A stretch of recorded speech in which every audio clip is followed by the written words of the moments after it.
Capcom is continuing their stellar support of the Nintendo Switch by announcing this morning that they're bringing a triple jam of Resident Evil to the hybrid in 2019. Gabe, they're giving us Resident Evil 0, and the coveted Resident Evil 4 sometime next year. Not a whole lot of details on exactly when, exactly how, price, specifications, versions, any of that.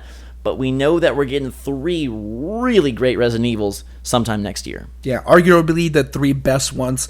We have to imagine that these are going to be the HD versions of each of these games. Those are out now on PC. That probably is going to be what is getting ported over. I don't think the Wii version of Resident Evil is going to come over to Nintendo Switch by any means. But yes, there is a lot to wonder here. Like, how are they going to space them out throughout the year? It's, this goes without saying, but it's fantastic to see more third-party support on Nintendo Switch, even if the games are a little bit older. This time, it's at least games that we know are quality. It's a bummer that we're not getting the Resident Evil 2 remake that everybody else is getting. I'm really excited for that. We got a chance to play at E3. I really enjoyed it. I know you enjoyed it less, but you don't have the history that I do with these games. I'm happy that this is happening, and this is probably going to be the time for you to jump on the Resident Evil 4 train, Zach, because you've never really played it. I have played some. I've played the 2014 version that, as you mentioned, we expect to come to this console. I know the Wii version was very beloved because of the motion aiming. I'll be interested to see how they handle things on Switch. You are getting games that released long ago and then were re-released in 14, 15, and 16. So I guess where I wanted to take things for fans that maybe don't have the nostalgia that you mentioned, like, is this exciting at all? Is getting 3 older Resident Evils, is that the sort of third-party support that we want, or is this going to kind of come and go only for those who are really tied to these specific titles? Oh, it'll come and go just like everything else comes and goes. I can't think of too many things that are like mainstays on Switch that are third-party, but Well, like Doom Eternal is going to be a big deal, and like we do get the Lego stuff day and date, and we have seen some. But Lego comes and goes, man. Like, are you playing Lego Villains? Like, no, but it's not a game from multiple generations ago. But these are quality games. Zero, I don't like as much. Like, I'm honestly not super into that one. But the original and Resident Evil 4 are, I say this like they're arguably some of the best games ever made. And yeah, the gameplay is going to be a little archaic, and it's not up to standards of modern games. But for me, at least, it's good to see where these games came from. Resident Evil 7 was such a dramatic shift in what Resident Evil was doing, and inevitably we'll get a Resident Evil 8. So for people that missed the series, why not jump on with some of the best ones in the franchise and get a little more acclimated to the series? I think this is a great deal. Do you think there's any chance that they're packed together at all? I don't think so. They'll probably be sold separate. But I feel like this is a case of like $20, 3 digital releases. Yeah, okay. You complete like separate times, right? You don't think they're all in the same month? You think they get spaced out by quarter? How do you think that happens? Yeah, I think maybe this is something where it's like, okay, we're gonna. I think that they're popular enough to get pushed into a direct at some point early next year, and maybe you get like, hey, like one is in March, one is in May, one is in June, something like that. I think that they will be first half of the year titles. I think that they will be digital only. I think that they will be priced pretty appropriately, and I do think that they will be spaced. It would be very strange to me if it was like, hey, March 2nd, we got all 3 Resident Evils. I just feel like Nintendo would want them to space, Capcom would want to space to try and kind of keep that hype in a similar way to what I expect Square Enix to do with their Final Fantasy re-releases next year on Switch as well. So I loved Resident Evil 7. I thought that game was fantastic. As a big fan of escape rooms, there's elements there that got me really good, and then just the way that they scare, the way that they have sort of the living, breathing bosses roaming the world, fantastic. If I played Resident Evil 7, this is not going to correlate correctly. No, not really. Like, they're so different. I mean, just the shift in perspective from third person over the back stuff to first person. Right. Like, that's a big change. Resident Evil had really never done what it did with Resident Evil 7, and that's why it was so beloved by so many people, including you, because it changed so much of what the franchise had been doing. And instead of going more action heavy, which is what they had done for 5 and a little bit 6, even though 6, since it was different perspectives from different characters, that one did bring back some of the more traditional elements that people loved. But by the time Resident Evil 5 rolled around, like, it was just like an action game at that point. It was not really horror. Right. And Chris Redfield has always kind of been like secondary to Leon. Leon's the fan favorite character. So I don't want to get too much into Resident Evil. I'm surprised that Resident Evil 5 is not coming though. Like, why not put that one on here? It has co-op, which I really like 5. I know that's again kind of blasphemous to the main base, but I like 5. I like 7. So 4, I know, is still such a quality game, and it's so. I feel like it's important to experience the big games that matter most to generations of gamers. And so playing 4 in some capacity, I think, is important if you want to kind of understand a franchise or understand a time. And it's just like, it makes me feel like a, quote, better gamer if I have that knowledge and I have that experience behind me. So it is one that I am going to dip into. If you did not play 7, if you're like a Nintendo gamer, is this something that people want? I mean, obviously 4 initially was a Nintendo thing, but if you're not of that age, are you recommending this to new players, to people that are currently enjoying, Fortnite and that's so Smash? tricky, the generational gap, like Fortnite beta thing. I think if any, and I hate the term, I hate even saying it, gamer. Like, if any gamer, like anyone that enjoys video games, if they play Resident Evil 4, I think they're gonna have a good time with it. Yes, it's like it's slow and lumbering, but the story stuff is like so cool. The spooks are so cool if you're into horror. It does it very well. It has some awesome set piece moments. Some of the boss battles are so unique and so cool that I still think it's a very quality experience.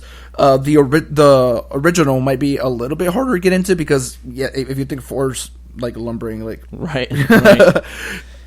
Plodding along. The whole strategy of making the Switch a collection of gaming lore is really interesting to me, and you can only do so much, especially until we see what this supposed new Switch is and what kind of power that brings for maybe a third-party push. But we're getting Saints Row the Third next year. We're getting these older Resident Evils. Obviously, I mentioned the Final Fantasy titles that are coming. How do you feel about the Switch being this platform that is almost like, take your classic favorites on the go? I'm not trying to say that Saints Row the Third is a classic, but from eras of yesteryear and like making them a part of this console. I don't know if that was Nintendo's plan all along, but it sure feels like that's happening. We've seen the Dreamcast rumor recently pop back up. Do you like that as the future for the Switch? No, that's not what I would want out of my preferred console. Ideally, this has third-party parity with everything, and that's the ideal world for me. So many of these games that I've played over and over, because unlike you, I do replay games, so I've played these things a few times. So, and I've been upfront about this. I don't go on the go enough to make this like worth it for me. But at least Resident Evil 4, I would probably want on my Switch. That one I'm getting. The other two, I'm not super sure. But I mean, to answer your question though, super quickly. It's weird. Like, next year we're getting a bunch of Final Fantasy games. We're now getting 3 Resident Evil games, and I'm sure we'll get more remakes and more re-releases of older games. It's not what I want, no.